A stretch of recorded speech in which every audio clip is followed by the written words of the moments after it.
Halo, assalamualaikum warahmatullahi wabarakatuh. Izin memperkenalkan diri, nama saya Amalia dari Prodi Teknik Industri semester 2. Ingin menjelaskan salah satu material teknik industri, yaitu keramik.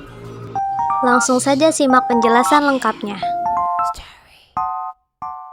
Kalian mungkin sudah tidak asing lagi bukan dengan material yang satu ini, keramik. Keramik merupakan salah satu material industri yang biasa kita temui dalam kehidupan sehari-hari. Biasanya digunakan untuk material bangunan, furnitur, atau perabotan yang ada di rumah kita.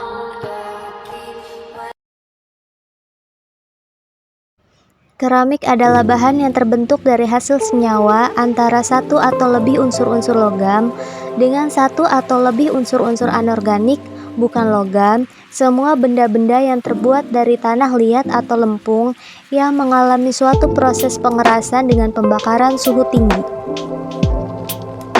Pengertian keramik yang lebih luas dan umum adalah bahan yang dibakar tinggi, termasuk di dalamnya semen, gips, metal, dan lainnya. Contoh keramik: silikon oksida, aluminium oksida, kalsium oksida, magnesium oksida, kalium oksida, dan natrium oksida. Klasifikasi keramik terdiri dua macam, yaitu satu, keramik tradisional. Keramik tradisional yaitu keramik yang dibuat dengan menggunakan bahan alam seperti kuarsa, kaolin, dan lain-lain. Yang termasuk keramik ini adalah barang pecah belah, dinnerware, keperluan rumah tangga, tile bricks, dan untuk keperluan industri refraktori. 2. Keramik halus. Fine keramik, keramik modern atau biasa disebut keramik teknik, advanced keramik, engineering keramik, technical keramik adalah keramik yang dibuat dengan menggunakan oksida-oksida logam atau logam seperti oksida logam Al2O3, JrO2, MgO, dan lain-lain. Penggunaannya elemen pemanas, semikonduktor, komponen turbin, dan pada bidang medis. Dari kepadatan material yang terkandung, keramik terbagi menjadi 4 macam, yaitu 1. Gerabah, earthenware, terbuat dari semua jenis bahan tanah liat yang plastis dan mudah dibentuk dan dibakar pada suhu maksimum 1000 derajat Celcius. Keramik jenis ini struktur dan teksturnya sangat rapuh, kasar, dan masih berpori.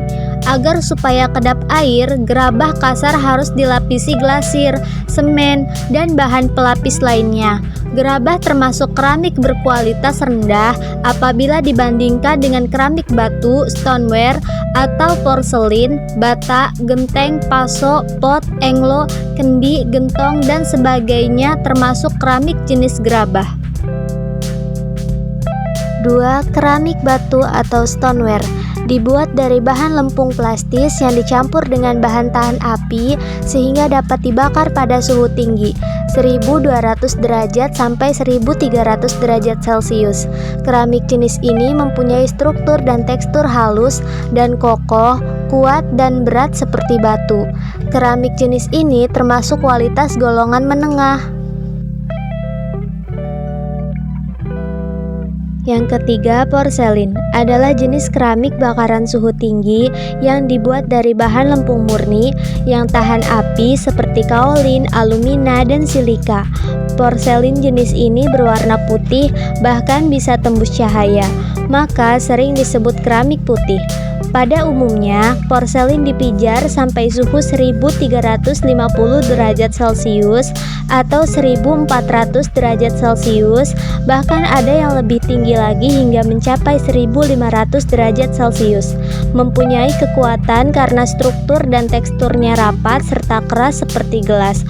Oleh karena keramik ini dibakar pada suhu tinggi, maka dalam bodi porselin terjadi pengelasan atau vitrifikasi. Dan yang keempat, keramik baru atau new keramik adalah keramik yang secara teknis diproses untuk keperluan teknologi tinggi seperti peralatan mobil, listrik, konstruksi, komputer, cerobong pesawat, kristal optik, keramik metal, keramik multilapis, keramik multifungsi, komposit keramik, silikon, biokeramik, dan keramik magnet. Sifat khas dari material keramik jenis ini disesuaikan dengan keperluan yang bersifat teknis seperti tahan benturan, tahan gesek, tahan panas, tahan karat, tahan suhu kejut seperti isolator, bahan pelapis, dan komponen teknis lainnya. Sekian materi yang dapat saya sampaikan, semoga bermanfaat. Jangan lupa like dan komen. Wassalamualaikum warahmatullahi wabarakatuh. Terima kasih.